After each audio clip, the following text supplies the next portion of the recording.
Hello বন্ধুরা, তোমরা সবাই কেমন আছো? আশা করি সবাই ভালো আছো। আমিও খুব ভালো আছি। তো তোমাদের সাথে আজকে ভালো একটা মিনি ব্লগ শেয়ার করা যাক। সেটা হচ্ছে আমাদের বাড়িতে কোন ঠাকুরের মন্দির এবং কি কি ঠাকুর রয়েছে এবং আমি কীভাবে ঠাকুরকে পুজো দিই সেটাই তোমাদের সাথে আজকে শেয়ার করবো। তো চলো তার আগে স্নানটা সেরে আসি।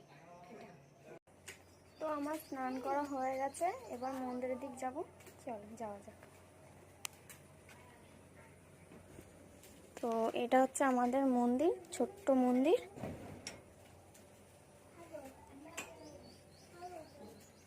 ঠাকুর ঘর সব গুছাতে হবে এখন।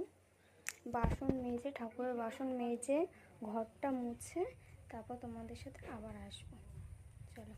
তো আমার সব কিছু হয়ে গেছে, ঠাকুরের বাসন মাজা, ঘর মোছা সব কিছু ধোয়া হয়ে গেছে। এবার আমি পুজোতে বসবো। তো পুজোতে বসেই পড়লাম। এবার ফুলগুলো নিয়ে সব ঠাকুরের ঘটে দেবো, চরণে দেবো, সব ঠাকুরকেই দেবো। তো প্রথমেই বলি, আমাদের এই মন্দিরটা হচ্ছে হরিচাঁদ ঠাকুরের মন্দির। তোমাদের কাদের কাদের এই ঠাকুর রয়েছে কমেন্টে জানিও। তো সব জায়গায় ফুল দিয়ে নিলাম, ঠাকুরকে ফুল দিয়ে সাজিয়ে নিলাম ভালো করে।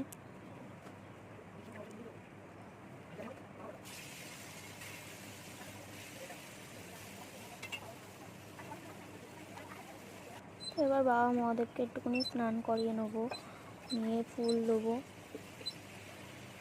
গাঁদা ফুল দিয়ে, নীলকণ্ঠ ফুল দিয়ে, একটুখানি সাদা ফুল দিয়ে নেবো।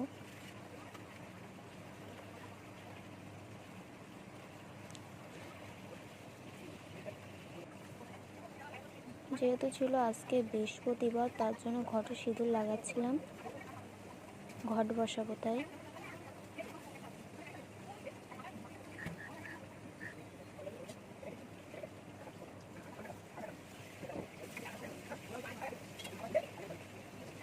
তো দেখো আমার ঘট বসানো হয়ে গেছে, ঘটে ফুল দিয়ে নিলাম।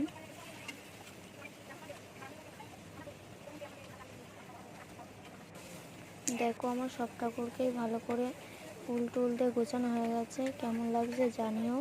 আজকে যেহেতু কিছু ছিল না, আনা হয়নি, তার জন্য আজকে বারাসা দিয়ে দিলাম।